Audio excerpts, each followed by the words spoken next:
विक्रम बेताल की प्रारंभिक कहानी। विक्रम बेताल की प्रारंभिक कहानी कुछ इस प्रकार है। कुछ समय पहले की बात है। उज्जैनी नाम के राज्य में राजा विक्रमादित्य राज किया करते थे। राजा विक्रमादित्य की न्यायप्रियता, कर्तव्यनिष्ठा और दानशीलता के चर्चे पूरे देश में मशहूर थे। यही कारण था कि दूर दूर से लोग उनके दरबार में न्याय मांगने आया करते थे। राजा हर दिन अपने दरबार में लोगों की तकलीफों को सुनते और उनका निवारण किया करते थे। एक दिन की बात है, राज दरबार लगा हुआ था। तभी एक भिक्षु विक्रमादित्य के दरबार में आता है और एक फल राजा को देकर चला जाता है। राजा उस फल को कोषाध्यक्ष को दे देता है। उस दिन के बाद से हर रोज वह भिक्षु राजा के दरबार में आने लगा। उसका रोज यही काम था, वह राजा को फल देता और चुपचाप चला जाता। राजा भी प्रत्येक दिन भिक्षु द्वारा दिया गया फल कोषाध्यक्ष को थमा देता।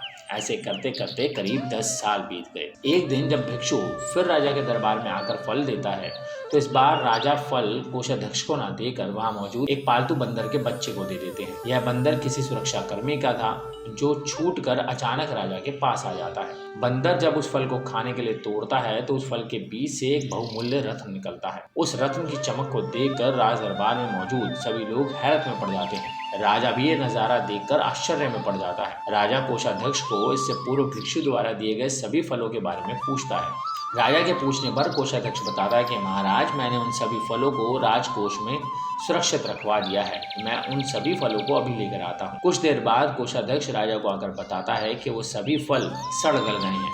उनके स्थान पर बहुमूल्य रत्न बचे हुए हैं। यह सुनकर राजा बहुत खुश होता है और कोषाध्यक्ष को सारे रत्न सौंप देता है। अगली बार जब भिक्षु फल लेकर दोबारा विक्रमादित्य के पास पहुंचता है, तो राजा कहते हैं, भिक्षु, मैं आपका फल तब तक ग्रहण नहीं करूंगा जब तक आप ये नहीं बताते कि हर दिन आप इतना बहुमूल्य भेंट मुझे क्यों अर्पित करते हैं। राजा की बात सुनकर भिक्षु उन्हें एकांत स्थान पर चलने को कहता है। एकांत में जाकर भिक्षु राजा को बताता है कि मुझे मंत्र साधना करनी है और उस साधना के लिए मुझे एक वीर पुरुष की जरूरत है, क्योंकि मुझे तुमसे वीर दूसरा कोई नहीं मिल सकता। इसलिए बहुमूल्य उपहार तुम्हें दे जाता हूँ। भिक्षु की बात सुनकर राजा विक्रमादित्य उसकी सहायता करने का वचन देते हैं। तब भिक्षु राजा को बताता है कि अगली अमावस्या की रात को उसे पास के शमशान में आना होगा, जहाँ वह मंत्र साधना की तैयारी करेगा। इतना कहकर भिक्षु वहाँ से चला जाता है। अमावस्या का दिन आते ही राजा को भिक्षु की बात याद आती है और वह वचन के अनुसार शमशान में पहुंच जाते हैं। राजा को देख भिक्षु बहुत प्रसन्न होता है। भिक्षु कहता है, हे राजन, तुम यहाँ आए, मैं बहुत खुश हुआ कि तुम्हें तुम्हारा वचन याद रहा। अब यहाँ से पूर्व दिशा में जाओ, वहाँ एक महाशमशान मिलेगा। उस महाशमशान में एक शीशम का एक विशाल वृक्ष है। उस वृक्ष पर एक मुर्दा लटका हुआ है। उस मुर्दे को तुम्हें मेरे पास लेकर आना है। भिक्षु की बात सुनकर राजा सीधे उस मुर्दे को लाने के लिए चल देता है। महाशमशान में पहुंचने के बाद राजा को एक विशाल शीशम का पेड़ पर एक मुर्दा लटका हुआ दिखाई देता है। राजा अपनी तलवार खींचता है और पेड़ से बंधी डोर को काट देता है। डोर कटते ही मुर्दा जमीन पर आ गिरता है और जोर जोर से चीखने की आवाज आती है।